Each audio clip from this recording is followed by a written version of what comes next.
There's a lot of people around here that have really a lot of strange ideas, and I think many of them are pretty bizarre. Michelle Angbritson keeps the HAARP computers from freezing up in between visits from the military scientists. Do you know, do you understand what they're doing here when the scientists come in? You mean when the scientists come in and shoot the beams up?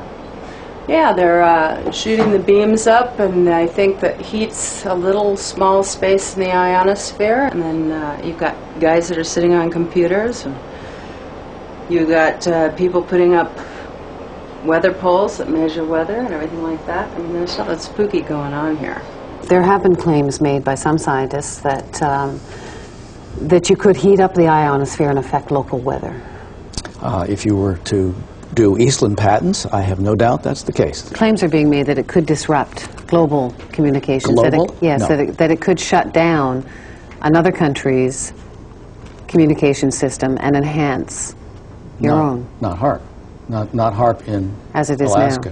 Now. No. But you couldn't disable any systems? Those that use, if the systems used a path which was accessible to the HAARP beam, yes. Starting to sound like Eastland's invention to you? Well, remember, John Heckscher says HAARP has nowhere near the power levels Eastland talked about. It seems like this entire thing has been a matter of disinformation. Eric Nashlin understands the military. He spent 15 years in the service as a radio engineer. He knows deception. It came to our attention that there was a document, a technical memorandum, I think it was 195 or something like that. And reading right in the front of it, they said that, bottom line, although this is here, it does not constitute publication. It doesn't exist. It basically doesn't exist. So it was kind of like, wow, here's the document that doesn't exist. We're talking several hundred pages of document that, doesn't exist on a project that is completely unclassified and open to the public. We got it through friendly folks in the right spots. But it really lays out, these are notes from a conference that really break down where they were going to use this technology and how this technology was going to be applied. Remember the 100 billion watts debate? Well, for Nick Begich, this document was pay dirt. And in the document that we uncovered, the actual desired level of these researchers is 100 billion watts. And there we're talking something closer to the order of what Bernard Eastland envisioned. You must be familiar with Technical Memorandum 195, which talks about a desired level of 100 billion watts. Which memorandum? Technical Memorandum 195. I'm not familiar with that number. Well, it's about 600 pages, and you may not acknowledge it because it hasn't been published, but it exists. I've seen it. I don't know what Technical Memorandum 195 is, because I haven't seen it.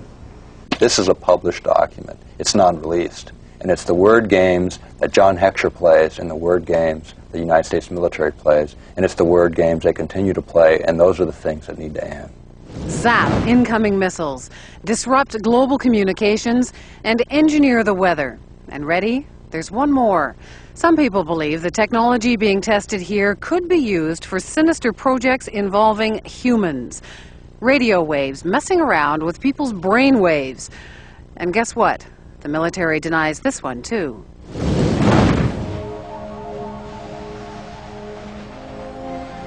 The human mind is subject to being affected by radio frequency energy, and that's what this device is.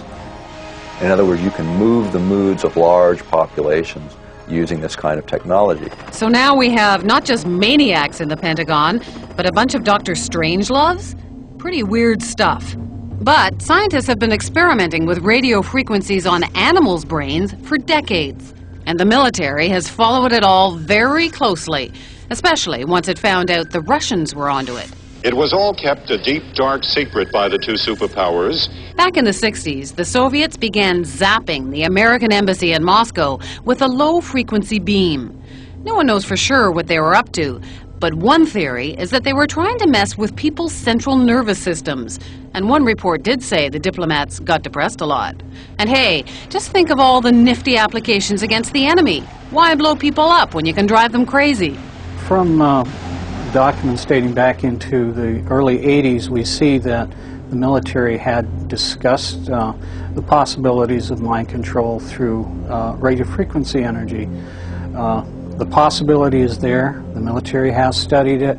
A 1982 Air Force report called radio frequency energy a major new research initiative and said that RF can, quote, disrupt normal purposeful behavior. A 1987 military report called for more research on RF energy as a non-lethal weapon, while pointing out that most of the existing technology is classified. And sure enough, in 1993, there was a big conference at Johns Hopkins University. Here, the entire conference was classified. But the agenda wasn't, and weapons using extremely low radio frequencies, or ELFs, were listed as a very attractive option. Is it just a coincidence that there's been all of this talk and that HAARP will be experimenting with this? Is that all just coincidence? I believe the ability of ELF to affect the mind is a side issue for us. It may be real. I can't say. It's been exceedingly difficult to find information on what is supposed to be a major new initiative of the military. All we see is HAARP. Well, then I'm being kept in the dark, if that's the case. The question is, you know, could they, would they? And we believe they can, and we believe they will.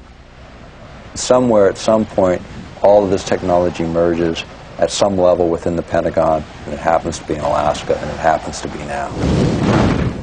It isn't just conspiracy theorists who are concerned about HAARP. In January of 1999, the European Union called the project of global concern and passed a resolution calling for more information on its health and environmental risks. Despite those concerns, officials at HAARP insist the project is nothing more sinister than a radio science research facility.